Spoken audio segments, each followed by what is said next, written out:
मन निर्मल हो जाए मनना आज तेरा पाना।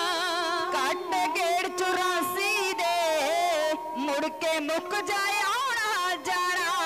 मन निर्मल हो जावे मनना आज तेरा पाना। चित कल जान नू ना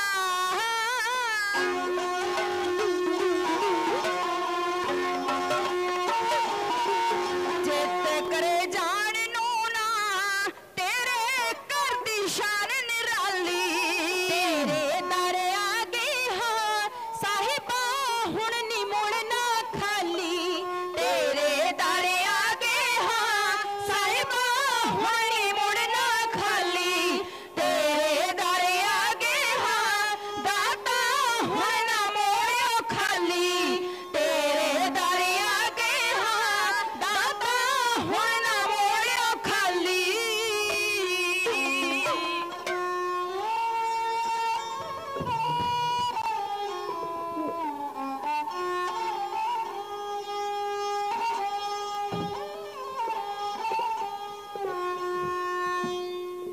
बाणी गुरु गुरु है बाणी बिच बाणी अमृत सारे। गुरबाणी कहे सेवक जन मानै पर तख गुरु निस्तार। परम पूज्या पाद वालिए को लालम हजूरे अनबर सरवरे कायनात। दसां पातशाहियां दी जोत जुगो जुग अटल सतगुरु धन धन गुरु ग्रंथ साहिब जी महाराज।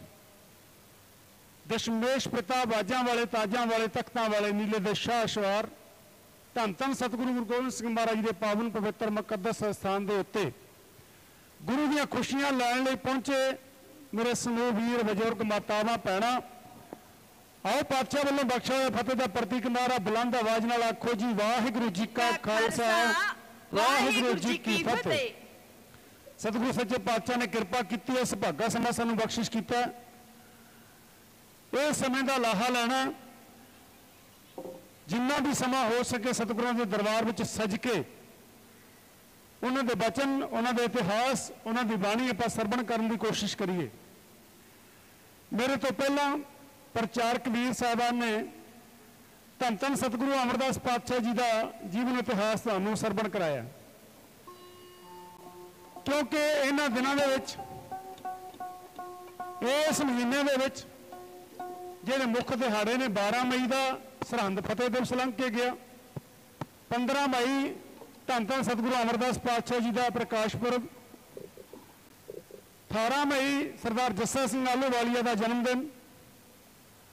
और अज का जिहड़ा इतिहासक दिन है वह है पाउंटा साहब का शहीदी साका। ये साके किस तरह वापरे किवें सानू गुरु घरां दी आज़ादी वास्ते आज जिस तरह हुण असीं सतगुरां दे चरणों में बैठ के बंदगी कर रहे हैं सेवा सिमरन कर रहे हैं इन्हां हक्कां तो महफूज करने के लिए कुछ समा सिख इतिहास दे विच इहो जिहा आया कि बेशक गुरु घर साडे सी बेशक सिक्खी के रूप में उत्थे जिहड़े महंत बैठे सी पर वो असल अपने मकसद को भुल गए। असल जो सिद्धांत सी सतगुरु नानक पातशाह का संदेशा देना सी उन्हें चौधरी बन के हाकम बन के अपने आप को गुरु घरां नूं निजी जायदाद समझ के उन्होंने अपना अधिकार जमा के अपन मन मर्जियां कर लग पे। किसी का धन इज्जत आबरू महफूज ना रहा। जे पिछले साकियां की गल करिए क्योंकि गुरु के खालसे दे कोल समा इहो जिहा भयानक बनता रहा भी पत्ता पत्ता सिंघां दा बैरी सी। मुट्ठी मुट्ठी पर छोले चप के गुजारा करते घोड़ियां दी काठियां ते रह के थोड़ा बहुत ढौंका ला के इस वाहिगुरू की राजा दे विच राजी रहना। साडे कोल गुरबाणी नूं संभालण दा साडे कोल गुरु घरां दी साਂਭ संभाल करन दा समा नहीं सी। उन्हां समयां दे विच गुरु घरां दा प्रबंध सी जिहड़ा महंतां दे हत्थां विच चला गया। अज दा जिहड़ा इतिहासक दिहाड़ा मैं उहदे प्रथा कहना बेनती करनी है वो तो पहला किवें गुरु घरां दा प्रबंध इन्हां कोल गए असीं जिहनूं सरवण कर लईए किवें गुरु घरां दा सुधार होया।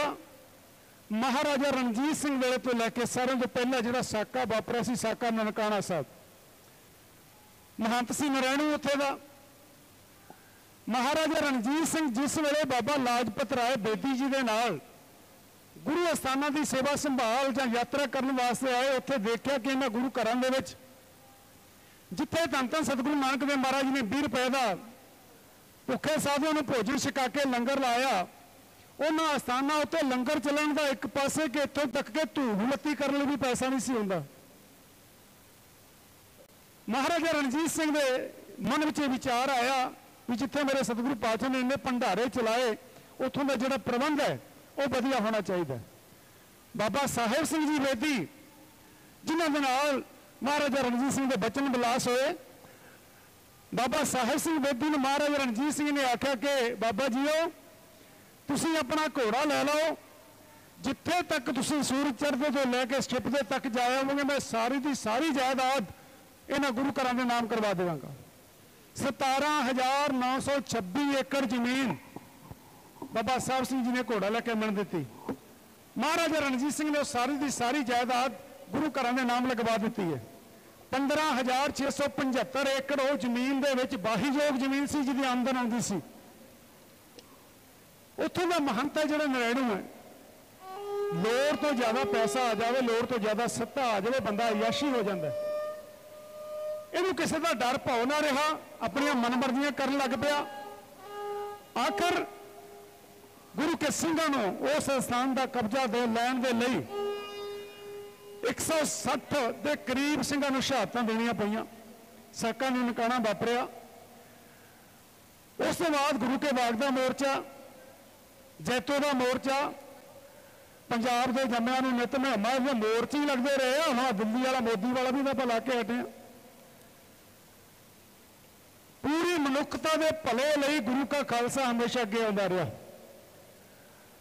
ये जो पुराने साके वापरे, बेशक उस वेले साडी अपनी गौरमेंट नहीं सी, अपनी सरकार नहीं सी, अंग्रेजों का समा सी, उन्होंने तो असीं कोई रहम की उम्मीद नहीं सी कर सकते, तो साडे वैरी बने हुए सी। क्यों? क्योंकि उन्होंने सिखां दे विचों आज़ादी की बो आउंदी सी भी कल नूं साडे खिलाफ बगावत करनगे। उस वेले दी जिहड़ियां दूसरियां पार्टियां सी उन्हां महंतां की मदद करते रहे।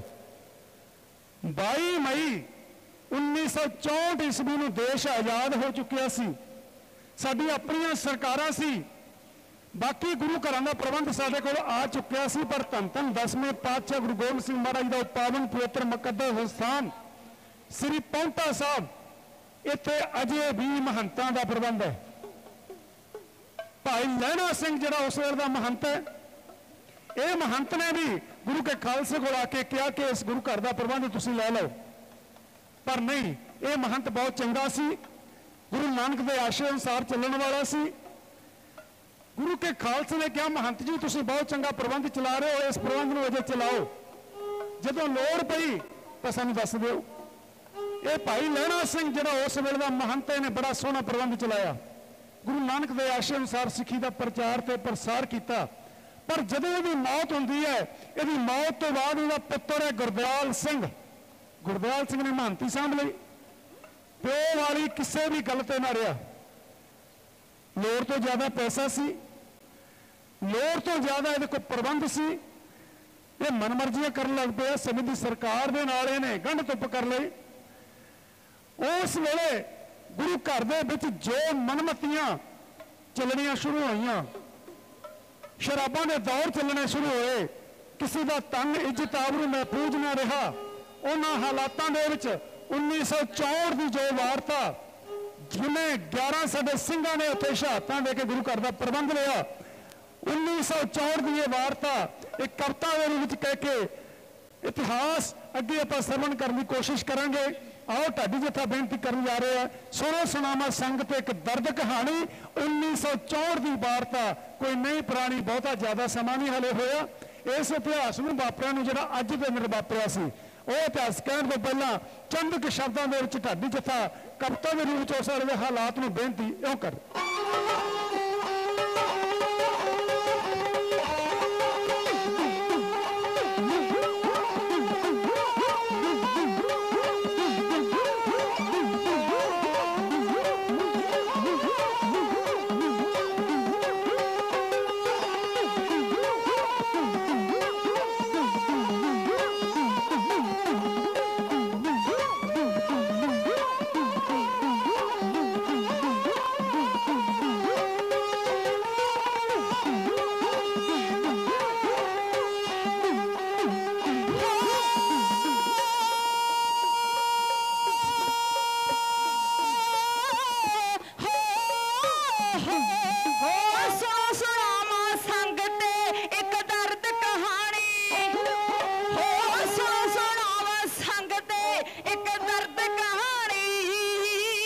सुनो सुनावा संगते एक दर्द कहानी, सुनो सुनावा संगते एक दर्द कहानी।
हो शर्म दी मारी शर्म भी होगी पानी पानी, हो शर्म दी मारी शर्म भी होगी पानी पानी।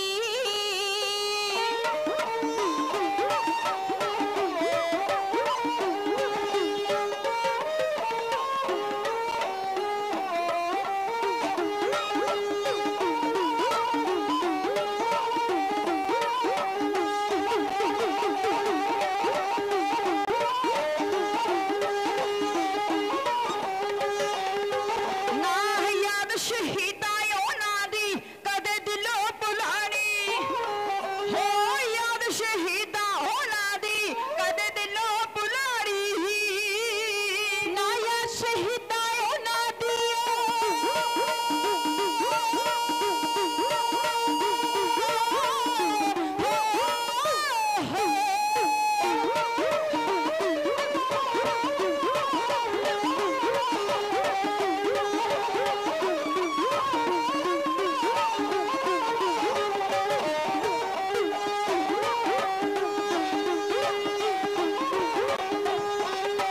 ना याद शहीदां उन्हां दी कदे दिलों भुलानी, ना याद शहीदां उन्हां दी कदे दिलों भुलानी, हो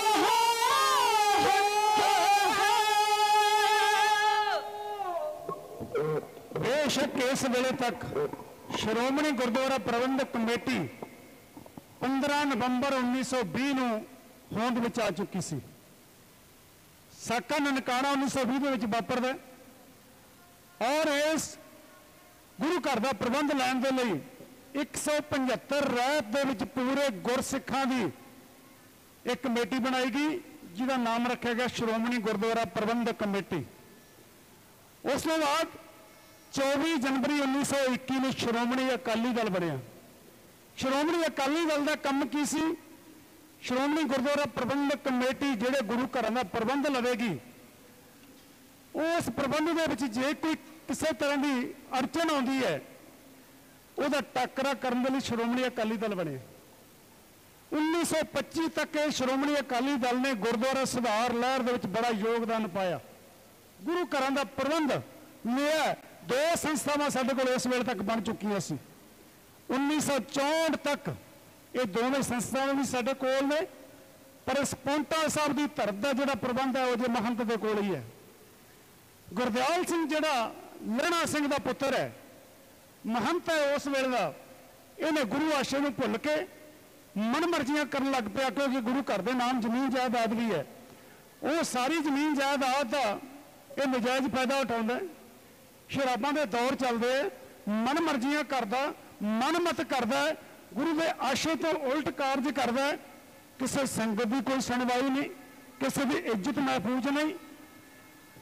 ਲੋੜ ਤੋਂ ਜ਼ਿਆਦਾ ਆਇਆ ਪੈਸਾ, ਲੋੜ ਤੋਂ ਜ਼ਿਆਦਾ ਸੱਤਾ, ਲੋੜ ਤੋਂ ਜ਼ਿਆਦਾ ਰਾਜਸੀ ਤਾਕਤ ਬੰਦੇ ਦਾ ਦਿਮਾਗ ਖਰਾਬ ਕਰ ਦਿੰਦੀ ਹੈ। ਸੰਗਤ ਨੂੰ ਕੀੜੇ ਮਕੌੜੇ ਸਮਝਣ ਲੱਗ ਪਿਆ, ਆਪਣੀਆਂ ਮਨਮਰਜ਼ੀਆਂ ਕਰਦਾ।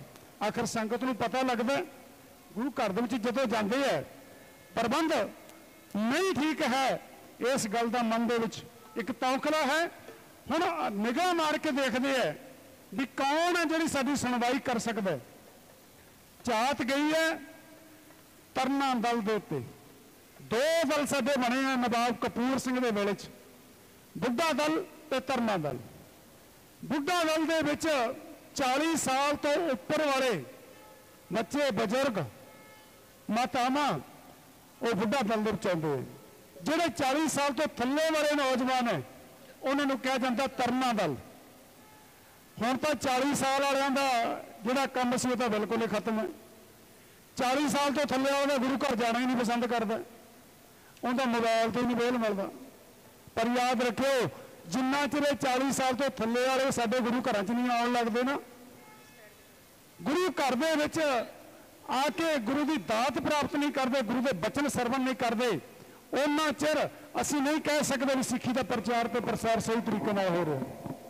ਕਿਉਂ? ਇਹ ਇੱਕ ਉਮਰ ਹੁੰਦੀ ਹੈ, ਇਹੀ ਉਮਰ ਬੰਦਗੀ ਕਰਨ ਦੀ ਹੈ, ਇਹੀ ਉਮਰ ਕੌਮ ਦੇ ਕਾਰਜ ਕਰਨ ਦੀ ਹੈ। ਜੇ ਇਹੀ ਉਮਰ ਅਸੀਂ WhatsApp ਤੇ ਲੱਗ ਕੇ, ਫੇਸਬੁੱਕਾਂ ਤੇ ਲੱਗ ਕੇ ਜਾਂ ਹੋਰ ਦੁਨੀਆ ਦੇ ਕੰਮਾਂ ਕਾਰਾਂ ਵਿੱਚ ਲੱਗ ਕੇ ਗਵਾਉਣੀ ਹੈ। ਇਹ ਤਰਨਾ ਦਲ 40 ਸਾਲ ਤੋਂ ਥੱਲੇ ਵਾਲੇ ਗੁਰਸਿੱਖ ਵੀਰਾਂ ਦਾ ਜਿਹੜੇ ਬਾਣੀ ਤੇ ਬਾਣੇ ਦੇ ਧਾਰਨੀ ਹੈ। ਮੈਂ ਸਮੁੱਚੀ ਸੰਗਤ ਦੇ ਚਰਨਾਂ 'ਚ ਬੇਨਤੀ ਕਰਦਾ ਵੀ ਆਪਣੇ ਬੱਚਿਆਂ ਨੂੰ ਹਮੇਸ਼ਾ ਪ੍ਰੇਰ ਕੇ ਗੁਰੂ ਘਰ ਲੈ ਕੇ ਆਓ। ਬੜੀ ਲੋੜ ਹੈ, ਕਿਉਂਕਿ ਇਹਨਾਂ ਦੇ ਉੱਤੇ ਹੀ ਆਉਣ ਵਾਲਾ ਜਿਹੜਾ ਸਮਾਂ ਸਿੱਖ ਕੌਮ ਦਾ ਭਵਿੱਖ ਹੈ ਉਹ ਨਿਰਭਰ ਕਰਦਾ ਹੈ। 40 ਕੁ ਸਾਲ ਦੀ ਉਮਰ ਤੋਂ ਬਾਅਦ ਤਾਂ ਹਰ ਇੱਕ ਸੋਚਣ ਲੱਗ ਜਾਂਦਾ, ਫਿਰ ਬੀਪੀ ਵੀ ਵਧਣ ਲੱਗ ਜਾਂਦਾ, ਸ਼ੂਗਰ ਵੀ ਹੋ ਜਾਂਦਾ, ਸਾਰੀਆਂ ਬਿਮਾਰੀਆਂ ਆ ਕੇ ਘੇਰਨਾ ਸ਼ੁਰੂ ਕਰਦੀਆਂ। ਫਿਰ ਦਿਮਾਗ ਦੇ ਵਿੱਚ ਵੀ ਆਉਂਦਾ ਵੀ ਰੱਬ ਵਾਲੇ ਪਾਸੇ ਨੂੰ ਵੀ ਚੱਲਣਾ ਚਾਹੀਦਾ। ਗੁਰਸਿੱਖ ਪਿਆਰਿਓ, ਇਹੀ ਸੋਚ ਕਿਤੇ ਸਾਡੀ ਬਚਪਨ ਤੋਂ ਸਾਡੀਆਂ ਮਾਵਾਂ, ਸਾਡੇ ਪਰਿਵਾਰ ਸਾਡੇ ਮਨ ਦੇ ਵਿੱਚ ਭਰ ਦੇਣ, ਨੌਜਵਾਨੀ ਜਿਹੜੀ ਸਿੱਖੀ ਨਾਲ ਜੁੜ ਜਾਵੇ। ਇਹ ਤਰਨਾ ਦਲ ਦੇ ਮੁਖੀ ਨੇ ਬਾਬਾ ਹਰਭਜਨ ਸਿੰਘ ਹਰੀਆਂ ਵੇਲਾਂ ਵਾਲੇ। ਕੌਮ ਦਾ ਧਿਆਨ ਗਿਆ ਹੁਣ ਇਸ ਮਹੰਤ ਦੇ ਨਾਲ ਜੇ ਕੋਈ ਟੱਕਰ ਲੈ ਸਕਦਾ ਉਹ ਤਰਨਾ ਦਲ ਨਿਹੰਗ ਸਿੰਘਾਂ ਦੇ ਨਾਲ ਕੋਲ ਜਾ ਕੇ ਪਹੁੰਚ ਕੀਤੀ ਜਾਵੇ। ਗੁਰੂ ਕੀ ਸੰਗਤਾਂ ਨੇ ਬਾਬਾ ਹਰਭਜਨ ਸਿੰਘ ਜੋ ਉਸ ਵੇਲੇ ਤਰਨਾ ਦਲ ਦੇ ਮੁਖੀ ਨੇ, ਉਹਨਾਂ ਕੋਲ ਜਾ ਕੇ ਫਰਿਆਦ ਕੀਤੀ ਹੈ, ਬਾਬਾ ਜੀਓ ਇਹ ਮਹੰਤ ਗੁਰਦਿਆਲ ਸਿੰਘ, ਇਹਦਾ ਪਿਤਾ ਸੀ ਜਿਹੜਾ ਲਹਿਣਾ ਸਿੰਘ, ਬੜਾ ਚੰਗਾ ਭਲਾ ਇਨਸਾਨ ਸੀ, ਬੜਾ ਗੁਰੂ ਦਾ ਘਰ ਦਾ ਪ੍ਰਬੰਧ ਬੜੇ ਸੋਹਣੇ ਤਰੀਕੇ ਨਾਲ ਚਲਾਉਂਦਾ ਸੀ। ਪਰ ਇਸ ਗੁਰਦਿਆਲ ਸਿੰਘ ਨੇ ਮਨਮੱਤਾਂ ਕਰਨੀਆਂ ਸ਼ੁਰੂ ਕਰ ਦਿੱਤੀਆਂ ਨੇ, ਇਹਨੇ ਗੁਰੂ ਆਸ਼ਰਮ ਦੇ ਉਲਟ ਸਾਰੇ ਕਾਰਜ ਕਰਨੇ ਸ਼ੁਰੂ ਕਰ ਦਿੱਤੇ ਨੇ। ਅੱਜ ਜੇ ਗੁਰੂ ਘਰ ਦੇ ਵਿੱਚ ਜਾਈਦਾ ਉੱਥੇ ਜਾ ਕੇ ਜੋ ਆਸ਼ਾ ਰੱਖ ਕੇ ਮਨ ਦੇ ਵਿੱਚ ਜਾਂਦੇ ਆ, ਜੋ ਸਿੱਖੀ ਦੇ ਆਸ਼ੇ ਅਨੁਸਾਰ ਹੈ ਉਹ ਅਨੁਕੂਲ ਹੈ, ਉਹ ਸਾਨੂੰ ਉੱਥੇ ਨਹੀਂ ਦਿਸਦੀ। ਕੋਈ ਗੱਲ ਕਿਰਪਾ ਕਰੋ ਇਸ ਮਹੰਤ ਦੇ ਨਾਲ ਕੁਝ ਵਾਰਤਾਲਾਪ ਕਰੋ, ਇਹਦੇ ਤੱਕ ਪਹੁੰਚ ਕਰਕੇ ਇਹਦੇ ਕੀਤੇ ਹੋਏ ਪਾਪਾਂ ਨੂੰ ਸਾਵਧਾਨ ਕਰੋ। ਅਗਰ ਇਹ ਨਹੀਂ ਆਪਣੇ ਪਾਪਾਂ ਤੋਂ ਬਾਅਦ ਆਉਂਦਾ ਤਾਂ ਇਹਦਾ ਫਿਰ ਉਹ ਅੱਗੇ ਭਵਿੱਖ ਦੇ ਵਿੱਚ ਸੋਚਿਆ ਜਾਵੇ ਕਿ ਕੀ ਕਰਨਾ। ਬਾਬਾ ਹਰਭਜਨ ਸਿੰਘ ਜਦੋਂ ਉਹਨਾਂ ਨੇ ਇਹ ਗੱਲ ਸੁਣੀ, ਗੁਰੂ ਕੇ ਖਾਲਸਾ ਨੂੰ ਸਾਰਿਆਂ ਨੂੰ ਇਕੱਤਰ ਕੀਤਾ, ਇਕੱਤਰ ਕਰਕੇ ਇਹ ਆਈ ਸੰਗਤ ਦੀ ਬੇਨਤੀ ਸੀ ਜਿਹੜੀ ਉਹਨੂੰ ਸਾਰਿਆਂ ਨੂੰ ਸਰਵਣ ਕਰਾਇਆ ਕਿ ਮਹੰਤ ਗੁਰਦਿਆਲ ਸਿੰਘ ਪੌਂਟਾ ਸਾਹਿਬ ਦੀ ਧਰਤੀ ਦੇ ਉੱਤੇ ਗੁਰੂ ਆਸ਼ੇ ਨੂੰ ਭੁੱਲ ਕੇ ਕਾਰਜ ਕਰ ਰਿਹਾ ਹੈ ਜਿਹੜਾ ਸਿੱਖੀ ਸਿਧਾਂਤਾਂ ਦੇ ਉਲਟ ਹੈ। ਇਹਦੀ ਰੋਕਥਾਮ ਵਾਸਤੇ ਸਾਨੂੰ ਕੁਝ ਕਰਨਾ ਚਾਹੀਦਾ। ਜਦ ਕੀਤੇ ਪਾਪ ਮਹੰਤ ਦੇ ਉਗੜੇ ਵਿੱਚ ਜਹਾਨ, ਬੁਰਿਆਈ ਬੇਸ਼ੱਕ ਕੋਈ ਲੋਕੇ ਕਰੇ ਪ੍ਰਗਟ ਹੋ ਜਾਂਦੀ ਹੈ, ਨਹੀਂ ਛੁਪੀ ਰਹਿੰਦੀ। ਆ CCTV ਕੈਮਰੇ ਜਿਹੜੇ ਸਾਡੇ ਲਾਏ ਹੋਏ ਨੇ, ਉੱਥੇ ਲਿਖਿਆ ਹੁੰਦਾ ਵੀ ਤੁਸੀਂ CCTV ਕੈਮਰੇ ਦੀ ਨਿਗਰਾਨੀ ਹੇਠ ਹੋ, ਬੰਦਾ ਤੁਰਿਆ ਡਰਦਾ ਹੈ। ਪਰ ਗੁਰੂ ਨਾਨਕ ਦੇਵ ਮਹਾਰਾਜ ਨੇ ਸਿੱਖਾ ਤੇਰੇ ਉੱਤੇ ਇੱਕ CCTV ਕੈਮਰਾ ਲਾਇਆ ਹੋਇਆ ਹੈ, 7 ਪਤਾਲਾਂ ਦੇ ਥੱਲੇ ਜਾ ਕੇ ਲੋਕੇ ਕੋਈ ਮਾੜਾ ਕਰਮ ਕਰ ਲਈ, ਤੇਰੇ ਗੁਰੂ ਨਾਨਕ ਦੇ ਕੈਮਰੇ ਤੋਂ ਨਹੀਂ ਬਚੇਗਾ। ਉਹ ਕੈਮਰਾ, ਉਹ ਗੁਰੂ ਦੀ ਅੱਖ, ਉਹ ਅਕਾਲ ਪੁਰਖ ਦੀ ਅੱਖ ਹਮੇਸ਼ਾ ਤੇਰੇ ਉੱਤੇ ਹੈ, ਤੂੰ ਜਿੱਥੇ ਮਰਜ਼ੀ ਲੋਕੇ ਕਰ ਲੈ। ਅੱਜ ਬੇਸ਼ੱਕ ਤੂੰ ਇਸ ਗੱਲ ਨੂੰ ਲੁਕੋ ਲਵੇਂ ਕੋਈ ਮਾੜਾ ਕਰਮ ਕਰਕੇ, ਪਰ ਸਮਾਂ ਆਵੇਗਾ ਉਹ ਪ੍ਰਗਟ ਹੁੰਦਾ ਕਰਮ। ਬਿਨ ਭੋਗਾ ਭਾਗਾ ਨਹੀਂ ਕਰਮ ਗਤੀ ਬਲਵਾਨ। ਜਿਹੜੇ ਕਰਮ ਨੇ, ਚੰਗੇ ਕਰਮ ਨੇ, ਉਹਨਾਂ ਦਾ ਵੀ ਸਾਨੂੰ ਫਲ ਮਿਲਣਾ, ਜਿਹੜੇ ਮਾੜੇ ਕਰਮ ਨੇ ਉਹਨਾਂ ਦਾ ਵੀ ਸਾਨੂੰ ਫਲ ਭੁਗਤਣਾ ਪੈਣਾ। ਦੇਰ ਅਨੇਰ ਹੋ ਸਕਦੀ ਹੈ, ਪਰ ਇਹ ਕਰਮਾਂ ਦਾ ਜਿਹੜਾ ਨਵੇੜ ਆ ਨਾ, ਇਹ ਤੈਨੂੰ ਨਵੇੜਨਾ ਹੀ ਪੈਣਾ, ਇਹ ਤੈਨੂੰ ਭੁਗਤਣਾ ਹੀ ਪੈਣੇ ਆ। ਫਿਰ ਸਵਾਲ ਪੈਦਾ ਹੁੰਦਾ, ਫਿਰ ਗੁਰੂ ਕੋਲ ਜਾਣ ਦਾ ਕੀ ਫਾਇਦਾ ਜੇ ਸਿੱਖ ਨੇ ਕਰਮ ਹੀ ਭੁਗਤਣੇ। ਗੁਰੂ ਕੀ ਸੰਗਤ, ਕਰਮ ਬੇਸ਼ੱਕ ਸਾਨੂੰ ਭੁਗਤਣੇ ਪੈਣਗੇ, ਇਹ ਗੁਰੂ ਦੀ ਰਹਿਮਤ ਹੈ, ਗੁਰੂ ਦੀ ਨਜ਼ਰੇ ਕਰਮ ਹੈ। ਉਹ ਸਿੱਖ ਦੇ ਕਰਮਾਂ ਨੂੰ ਕਿਵੇਂ ਕੱਟ ਦਿੰਦਾ ਛੋਟੇ ਛੋਟੇ ਕਰਕੇ, ਜਿਹਨੂੰ ਕਹਿੰਦੇ ਨੇ ਆਪਾਂ ਸੂਲ ਤੋਂ ਸੂਲ ਬਣਾ ਦਿੰਦਾ। ਭੁਗਤਣਾ ਤੈਨੂੰ ਜ਼ਰੂਰ ਪੈਣਾ, ਪਰ ਤੇਰੇ ਗੁਰੂ ਨੇ ਉਸ ਦੁੱਖ ਨੂੰ ਛੋਟਾ ਕਰਕੇ ਉਹਨੂੰ ਕੱਟ ਦੇਣਾ। ਅੱਜ ਕਈ ਵਾਰ ਅਸੀਂ ਆਲਾਮਾ ਦੇਣ ਲੱਗ ਜਾਂਦੇ ਵੀ ਗੁਰੂ ਘਰ ਵੀ ਜਾਈਦਾ, ਜਪਜੀ ਵੀ ਪੜ੍ਹੀ ਦੀ ਹੈ, ਸੁਖਮਨੀ ਵੀ ਪੜ੍ਹੀ ਦੀ ਹੈ, ਦੁੱਖ ਖਹਿੜਾ ਫੇਰ ਨਹੀਂ ਛੱਡਦੇ। ਇਸ ਗੱਲ ਤੇ ਸ਼ੰਕਾ ਨਾ ਕਰੋ, ਤੁਹਾਡਾ ਕੰਮ ਹੈ ਜੋ ਗੁਰੂ ਦਾ ਹੁਕਮ ਹੈ ਉਹਦੇ ਤੇ ਪਹਿਰਾ ਦੇਣਾ। ਉਹਦਾ ਫਲ ਕੀ ਹੈ, ਉਹਦਾ ਕਿਵੇਂ ਕਰਕੇ ਛੋਟੇ ਛੋਟੇ ਕਰਕੇ ਤੁਹਾਡੇ ਦੁੱਖਾਂ ਨੂੰ ਕੱਟ ਰਿਹਾ, ਮੇਰਾ ਗੁਰੂ ਜਾਣਦਾ। ਅੱਜ ਨੂੰ ਇਸ ਗੱਲ ਤੇ ਸ਼ੰਕਾ ਕਰੋ, ਪਤਾ ਨਹੀਂ ਕਿੱਡਾ ਕੁ ਵੱਡਾ ਦੁੱਖ ਤੁਹਾਡੇ ਉੱਤੇ ਪੈਣਾ ਸੀ, ਜਿਹੜੇ ਮੇਰੇ ਗੁਰੂ ਨਾਨਕ ਆਪਣੇ ਸਿੱਖ ਤੇ ਕਿਰਪਾ ਕਰਕੇ ਉਹਨੂੰ ਛੋਟਾ ਛੋਟਾ ਕਰਕੇ ਕੱਟ ਰਿਹਾ। ਜਿਹੜੇ ਛੋਟੇ ਛੋਟੇ ਦੁੱਖ ਨੇ, ਬਿਮਾਰੀ ਖਹਿੜਾ ਨਹੀਂ ਛੱਡਦੀ, ਇਹਨਾਂ ਗੱਲਾਂ ਦਾ ਆਲੰਬਾ ਨਾ ਦਿਓ ਕਦੇ। ਉਹ ਵਾਹਿਗੁਰੂ ਨੂੰ ਪਤਾ ਹੈ ਮੈਂ ਸਿੱਖ ਦੇ ਕਰਮ ਨੇ ਜਿਹੜੇ ਕਿਵੇਂ ਕੱਟਣੇ ਆ। ਅੱਜ ਇਹ ਮਹੰਤ ਇਸ ਗੱਲ ਨੂੰ ਭੁੱਲਿਆ ਬੈਠਾ ਹੈ ਵੀ ਮੈਂ ਮਾੜੇ ਕਰਮ ਕਰ ਰਿਹਾ, ਗੁਰੂ ਘਰ ਦੇ ਵਿੱਚ ਬੈਠ ਕੇ ਕਰ ਰਿਹਾ, ਜਿੱਥੇ ਦੁਨੀਆ ਦੀ ਸ਼ਰਧਾ ਜੁੜੀ ਹੋਈ ਹੈ, ਜਿੱਥੇ ਲੋਕ ਸ਼ਰਧਾ ਦੇ ਨਾਲ ਆ ਕੇ ਮੱਥਾ ਟੇਕਦੇ ਨੇ, ਇਹਨੂੰ ਬਾਰੀ ਕਿਸੇ ਦਾ ਕੋਈ ਨਹੀਂ ਰਿਹਾ। ਜਦੋਂ ਉਹਦੇ ਕੀਤੇ ਹੋਏ ਪਾਪ ਸੰਗਤ ਦੇ ਵਿੱਚ ਜਾਣੇ ਸ਼ੁਰੂ ਹੋਏ, ਜਹਾਨ ਦੇ ਵਿੱਚ ਪ੍ਰਗਟ ਹੋਣੇ ਸ਼ੁਰੂ ਹੋਏ, ਗੁਰੂ ਕੀ ਸੰਗਤ ਨੇ ਜਾ ਕੇ ਬੇਨਤੀ ਕੀਤੀ ਹੈ। ਹੁਣ ਜ਼ਿਲ੍ਹੇ ਨੂੰ ਸਮਝਾਉਣ ਵਾਸਤੇ ਬਾਬਾ ਹਰਭਜਨ ਸਿੰਘ ਜੀ ਕੁਝ ਉਪਰਾਲੇ ਕਰ ਰਹੇ ਨੇ, ਉਹਨਾਂ ਹਾਲਾਤਾਂ ਨੂੰ ਇਉਂ ਕਿਹਾ ਜਾ ਰਿਹਾ।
ਸਿੰਘ ने रल मिल के मता विचार किया भी इस महंत नूं पहले तो जाके प्यार दे नाल इहनूं समझाया जाए भी अपनी हरकतां तो बाज आ जा, जे फिर भी गल्लों गौलदा नहीं फिर गुरु घर का प्रबंध लैण लई अगला विचार वटांदरा किया जाए।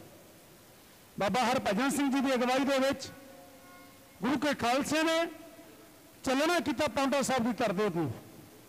गुरसिख प्यारे ये जो इतिहास है कोई बहुता पुराना नहीं, बहुते तुहाडे विचों हले उस समय दे जिन्होंने ये सुनिया भी होगा तो देखा भी होगा उस वेले का हालात जिहड़ा इतिहास तुहाडे सामने मैं बेनती कर रहा, ये कोई भी इतिहास नहीं, कोई भी रलगढ़ नहीं, कोई भी घट वध गल नहीं। क्यों ये जिहड़ा इतिहास कौम की उस माए नाज हस्ती बाबा निहाल सिंह जी हरियां वेलों वाले जिहड़े विच सी उस वेले जिन्हां दे शरीर च गोलियां लगियां हुई ने अजे शरीर कानून दे विच साडे विच विराजमान ने, उन्होंने अपनी जवानी जिहड़ा सुनाया हुआ हालात ने, कोई उहदे विच रलगढ़ नहीं, कोई इतिहास नहीं, कोई गल घट वध नहीं, जिवें जिवें भी वापरिया अज वो साडे कोल जिउंदी जागदी मशाल सामने है।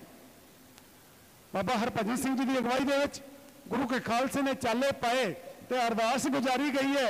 सिख जदों भी कोई कारज करता अपनी अरदास करके गुरु के चरणों में खड़ के गुरु का ओट आसरा लेके कर दे। सिख का गुरु की अरदास से भरोसा कितना कुछ होना चाहिए। जदों अरदास कर लई बस ये कारज समझ लो हो गया। जे असल दे विच गुरु के चरणों में खड़ के सच्चे दिलों अरदास की जाती है ना, वो अरदास उस वेले गुरु को पहुँच जाती है। गुरु कोई दूर थोड़ा, गुरु मेरे संग सदा है नाले। सिखा तेरा गुरु तो बिल्कुल ही दूर नहीं। दुनिया के बेधारी डम गुरु बैठे होंगे, कोई किते बैठा कोई किते बैठा, उन्हें कोई चल के जाना पैंदा हो, पर तेरे ते तां किरपा ही बड़ी है। गुरु मेरे संग सदा है नाले। है किसी का गुरु है जो सदा अंग संग होवे, पर उन्हें पहचानने की लोड़ है। जे गुरु अंग संग है फिर गुरु के कीती कोल कीती हुई अरदास वो तो उस वेले पहुंच जाती है। अरदास की गई पातशाह जी वो कृपा करना इस गुरु घर का प्रबंध सुधर जाए। अगर यह प्रबंध किसी शांत तरीके नहीं सुधरता, बेशक सानू अपने शरीरों के बलिदान देने पैन, बेशक सानू कुर्बानियां करनियां पैन, साडे ते कृपा करी मेहर भरिया हाथ रखी, असीं पिछे ना मुड़ सकीए, असीं अपने बचन तेरे चरणों में खड़ के जिहड़े कीते उन्हां नूं तोड़ निभा सकीए। हुण दूसरी बेनती है सी बाबा हरभजन सिंह ਸਿੰਘਾਂ ਨੂੰ कह लगे ਸਿੰਘੋ मेरे नाल ਉਹ ਸਿੰਘ जाओ ਜਿਹੜਾ ਇਹ मन ਦੇ ਵਿੱਚ ਧਾਰ ਕੇ ਜਾਵੇਗਾ भी बेशक ਉੱਥੇ कुर्बानी करनी पै जाए पिछे नहीं हटांगे। 38 ਸਿੰਘ ਜਿਹੜੇ उस ਵੇਲੇ बाबा हरभजन सिंह ਦੇ ਕੋਲ ने, एक भी ਸਿੰਘ कोई ਇਹੋ ਜਿਹਾ ਨਹੀਂ ਸੀ ਜਿਹੜਾ ਪਿੱਛੇ ਹਟਣ ਵਾਲਾ ਹੋਵੇ। ਸਾਰੇ ਕਹਿੰਦੇ ਚਲੋ ਬਾਬਾ ਜੀ बिल्कुल चलांगे, ये जिंदगी गुरु ने लेके लग जाए ਇਹਦੇ ਨਾਲ ਹੋਰ ਚੰਗੀ ਗੱਲ ਕਿਹੜੀ है। उस वेले इन्होंने चाला पाया, अगों महंत गुरदयाल सिंह ने भी इस गल का इलम हो गया भी तरना दल के मुखी निहंग सिंह इकट्ठे होकर इस गुरु घर आ रहे हैं हिमाचल प्रदेश के पांडे पांटा साहब। तुहानूं सारिआं नूं पता उस महंत ने हिमाचल सरकार के नाल सारी गंढ तुप की है। पुलिस नूं खरीदिया 4000 के करीब पुलिस मुलाजम तैयार बर तैयार करके रखे भी कोई भी लोड़ पैण ते मौके पर इन्होंने वरत्या जा सके।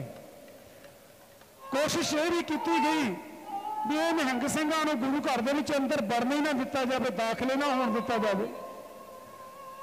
बाबा हरभजन सिंह जी की अगवाई के गुरु के खालसे चल के पाउंटा साहब की धरती पहुंचती है। बेशक इन्होंने बड़े प्रबंध किए भी निहंग ਸਿੰਘਾਂ ਨੂੰ अंदर ही नहीं जान देना, पर गुरु ने कृपा की।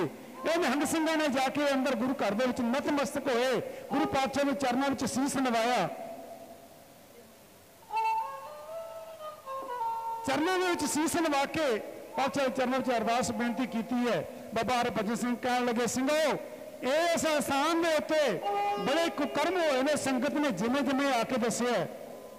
आओ हुण आपां सारे रल के बैठ के गुरु पातशाह के चरणों में करके अरदास अखंड पाठ साहिबां की लड़ी जड़ी शुरू करिए। अखंड पाठ की लड़ी शुरू हुई है। उधरों महंत सी जिहड़ा वो बाबा हरभजन सिंह कोल चल के आया, आके कहने लगा बाबा जी ओ तुसी इस स्थान पर आए हो, पर इतों एक मैं लिख के लाई हुई है प्लेट जिसके उत्ते लिखा हुआ है कोई भी यात्री इस स्थान पर 3 दिन तो बाद नहीं ठहर सकता। 3 दिन तो ਵੱਧ ਜੇ ਠਹਿਰਨਾ ਹੋਵੇਗਾ ਤੁਹਾਨੂੰ ਮੇਰੀ ਇਜਾਜ਼ਤ ਲੈਣੀ ਪਵੇਗੀ। ਤੁਹਾਨੂੰ ਆਇਆ ਨੂੰ ਕਿੰਨੇ ਦਿਨ ਹੋ ਗਏ, ਤੁਸੀਂ ਹੁਣ ਇਸ ਸਥਾਨ ਤੋਂ ਜਾਣਾ ਕਰੋ। ਬਾਬਾ ਹਰਭਜਨ ਸਿੰਘ ਮਹੰਤ ਗੁਰਦਿਆਲ ਸਿੰਘ ਨੂੰ ਕਹਿਣ ਲੱਗੇ, महंत जी जे तो गुरु घर तेरा होया फिर तू कढ़ के दिखा दे, नहीं जे साडा होया असीं तैनूं रह के दिखा देगा। अखंड पाठ साहब शुरू होया, अज 22वां अखंड पाठ की समाप्ति होई, 23वें अखंड पाठ शुरू होए ने 22 मई 1964 का दिन। अंदर गुरु के दरबार दे विच पाठी सिंह, धूपीया सिंह, 4-5 सिंह होर ने जिहड़े अंदर इकट्ठे होए। अंदरों जोड़े गेट बारियां बंद कर लेने, कोई बाहर लेने दखल ना अंदाजी ना आवे। और अरदास की गई है, पातशाह जी वो तुहाडी किरपा दे नाल अखंड पाठ साहब शुरू कर लगे हैं। निर्विघ्नता दे नाल सारी बाणी के पाठ ने जिहड़े संपूर्ण हो। और अरदास भी की गई है, पातशाह जी वो अखंड पाठ साहब खंडित नहीं होण देंगे, बेशक सानू कुर्बानियां करनियां पैण। उधर महंत गुरदयाल सिंह समय की सरकार नाल मिल के कुछ गुंडियां नूं खरीद के, कुछ बदमाशियां नूं खरीद के, उन्होंने असला दवा के अज गुरु के खालसे पे चढ़ाई करने वास्ते तैयार कर रहे हैं। जिन्हें इस महंत ने इकट्ठे होके गुरु के खालसे पे हमला करने की कोशिश करनी है, ये मन के कोई डर नहीं, किसी कतल का डर नहीं, क्योंकि समय की सरकार है जी नाल मिली हुई है। वो सरकारों ने ये वादा किया भी अगर गोली चलती है तो बदमाशों के इसो सिंह शहीद होंगे है, उन्होंने मुद्दा नाल खत्म कर दो। अंदर नामो निशान ना रहे, ना कोई खून के निशान रहन, ना कोई लाशा रहन, उन्होंने सारे खत्म कर दो। उस मुद्दे को खत्म कर दो, कल आने वाली किसी कानूनी प्रक्रिया तो बचा जा सके। सरकार के नाल मिली भुगत है। महंत गुरदयाल सिंह आके जिन्हें अपने गुंडियां बदमाशों ने गुरु घर पर हमला करने का हुक्म दे रहे हैं, उस वेले के हालातों को यह क्या जा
सिंह शहीदिया निर्दोष गुरु करिया, निर्दोष गुरु करिया, निर्दोष गुरु करिया।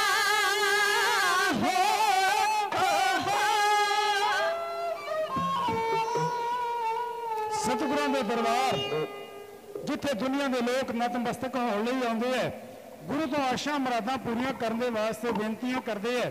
अज उस दशमेश पातशाह के दरबार में समय की सरकार ने पुलिस के रूप में घेरा पाया हुआ है।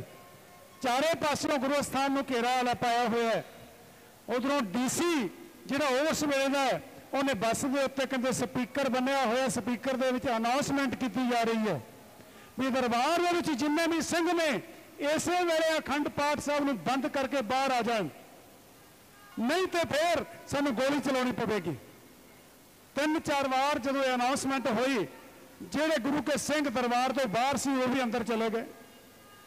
पता लग चुका है भी हुण शहीदियां पाउण दा समा आउण वाला है। धन धन सतगुरु गुरु ग्रंथ साहिब महाराज के अखंड पाठ जिहड़े शुरू होए ने, इन्हां नूं खंडित नहीं होण देवांगे जिन्ना चिर शरीर दे विच साह नहीं कदर इन्हां नूं नहीं, इन्हां नूं असूलां दा पता भी अखंड पाठ शुरू होए विचाले बंद नहीं किया जा सकता। पर फिर भी डीसी ललकार के कह रहे सिंघो दरबार दे विचों बाहर आ जाओ, अखंड पाठ साहब बंद कर दो, नहीं तो तुहाडे उत्ते गोलियां दा मींह बरसा दिता जाएगा। जिहड़े सिंह सी उन्होंने अंदर दरबार साहब के जिहड़े गेट ने बंद कर लए ने। अखंड पाठ साहब जारी ने। गुरु के खालसे हुण तैयार बर तैयार बैठे है। समय की सरकार ने लोहे दियां राड़ां दे नाल गेटां नूं तोड़ के बूटां सने अंदर दरबार साहब दे जा बड़े। चाहते सार कोई पुछ पड़ताल नहीं की, गोली चलानी शुरू की।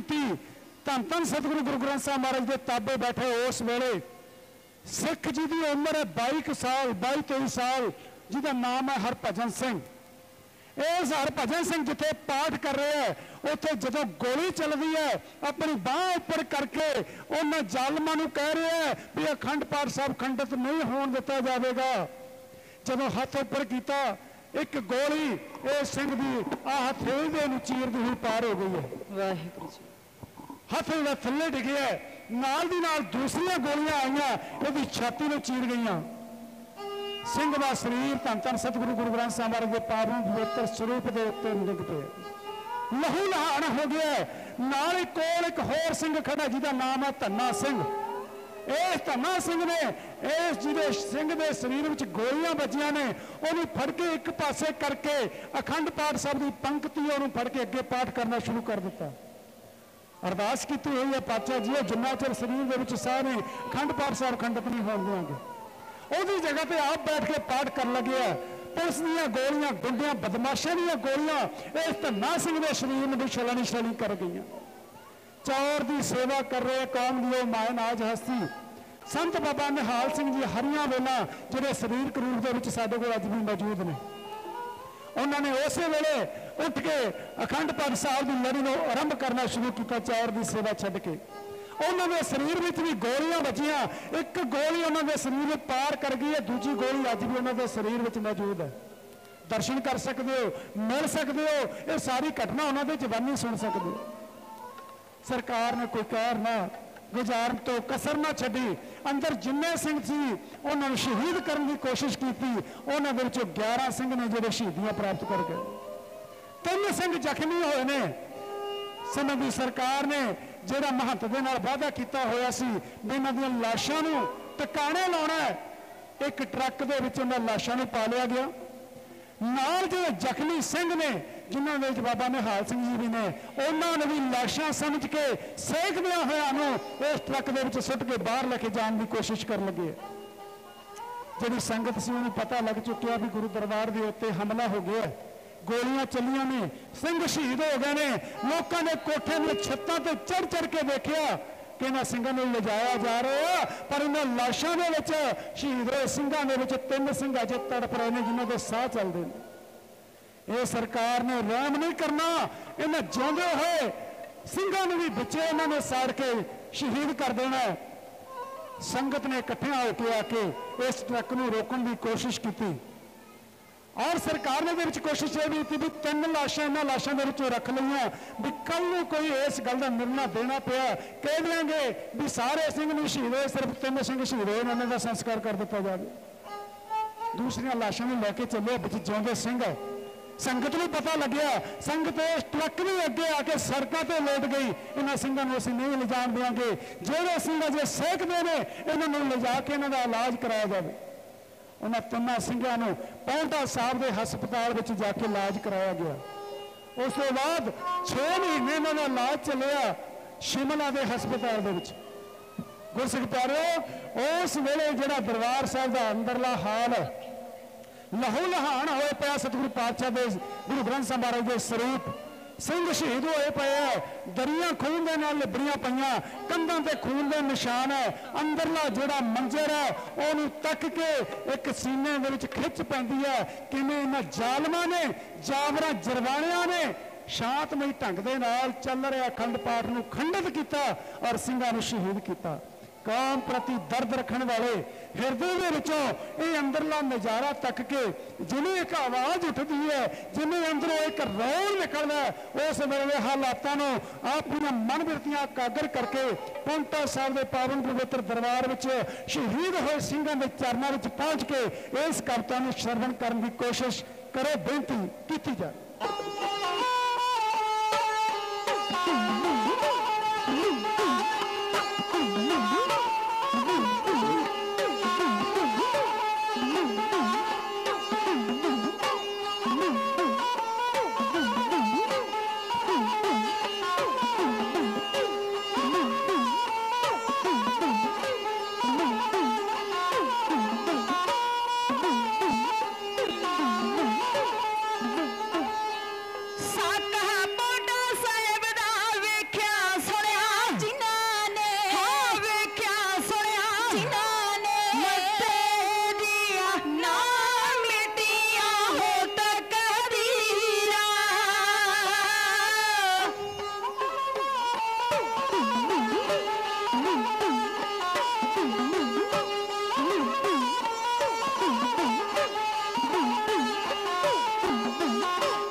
हो गए दुनिया ते रल गई जोत जोती विच जो पानी संग पानी